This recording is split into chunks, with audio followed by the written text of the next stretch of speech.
Hi friends, welcome to my channel AKS GK point. ఇప్పుడు మనం chartered act 1833 గురించి తెలుసుకుందాం. 1833 చార్టర్డ్ చట్టాన్ని సెయింట్ హెలియా చట్టం అని కూడా అంటారు. ఈస్ట్ ఇండియా కంపెనీ వాణిజ్య కార్యకలాపాలను పూర్తిగా రద్దు చేసి దానిని కేవలం పరిపాలనా సంస్థగా మార్చింది. ఈ చట్టంలో కంపెనీ పరిపాలన మరొక 20 సంవత్సరములు పొడిగించారు. ఈ చట్టంలోని ముఖ్య అంశాలు ఇప్పుడు తెలుసుకుందాం. కేంద్రీకృత పాలన. బెంగాల్ గవర్నర్ జనరల్ ఆఫ్ ఇండియాగా నియమించారు. లార్డ్ విలియం బెంటింగ్ మొదటి భారత గవర్నర్ జనరల్గా వ్యవహరించారు. ఈస్ట్ ఇండియా కంపెనీ వాణిజ్య విధులు రద్దయి పాలన కేంద్రీకృతం అయ్యింది. అధికారాల కేంద్రీకరణ. బొంబాయి, మద్రాస్ గవర్నర్లకు శాసన అధికారాలను తొలగించి గవర్నర్ జనరల్కు సర్వాధికారాలు కల్పించారు. వాణిజ్య ముగింపు. టీ వ్యాపారం, చైనాతో వాణిజ్యంపై కంపెనీ గుత్తాధిపత్యం ముగిసింది. లా కమిషన్ ఏర్పాటు. క్రోడీకరించడానికి 1834లో మొదటి లా కమిషన్ను ఏర్పాటు చేశారు. దీనికి లార్డ్ మెకాలే నాయకత్వం వహించారు. గవర్నర్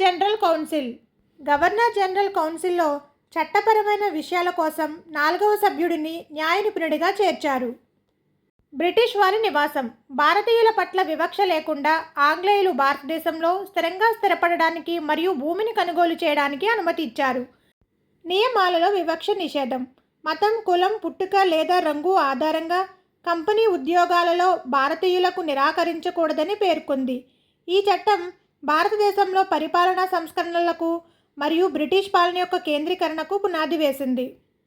తరువాత చట్టం చార్టర్ చట్టం 1853. ఈ చట్టం ఈస్ట్ ఇండియా కంపెనీ పాలనలో బ్రిటిష్ పార్లమెంట్ ఆమోదించిన చివరి చార్టర్ చట్టం.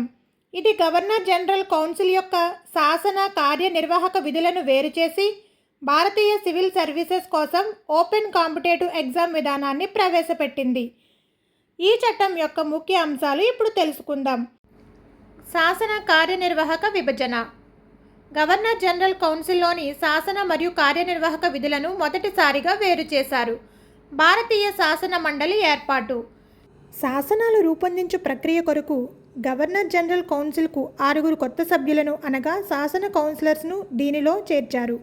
దీనిలో స్థానిక ప్రతినిధులకు అవకాశం కల్పించారు. ఇండియన్ సెంట్రల్ లెజిస్లేటివ్ కౌన్సిల్ను అని పిలుస్తారు లేదా మినీ పార్లమెంట్ అని కూడా పిలుస్తారు. శాసన నిర్మాణంలో భారతీయులకు అవకాశం కల్పించారు. కంపెనీ పాలన పొడిగింపు. బ్రిటిష్ క్రౌన్ తరపున భారత భూభాగాలను నిర్వహించడానికి అనుమతి లభించింది. కానీ ఈసారి చార్టర్ కాలపరిమితిని పేర్కొనలేదు. అంటే పార్లమెంట్ ఎప్పుడైనా కంపెనీ పాలనను ముగించవచ్చు. సివిల్ సర్వీసెస్లో మార్పులు. సివిల్ సర్వీసెస్ నియామకాల కోసం కోర్ట్ ఆఫ్ డైరెక్టర్స్ యొక్క ప్రోటనేజ్ హక్కును రద్దు చేశారు. 1854లో మెకాలే కమిటీ సిఫార్సుల మేరకు ఓపెన్ కాంపిటేటివ్ పరీక్షలను ప్రవేశపెట్టారు. కంపెనీ కోర్ట్ ఆఫ్ డైరెక్టర్ సంఖ్యను 24 నుండి 18కి తగ్గించారు. ఈ చట్టం భారతదేశంలో పార్లమెంటరీ వ్యవస్థకు పునాది వేసింది మరియు కంపెనీ పాలన ముగింపుకు నాంది పలికింది. ఇప్పటి వరకు కంపెనీ పాలనలో 1773 నుండి 1858 వరకు అమలులో ఉన్న చార్టర్ చట్టాల గురించి తెలుసుకున్నాం.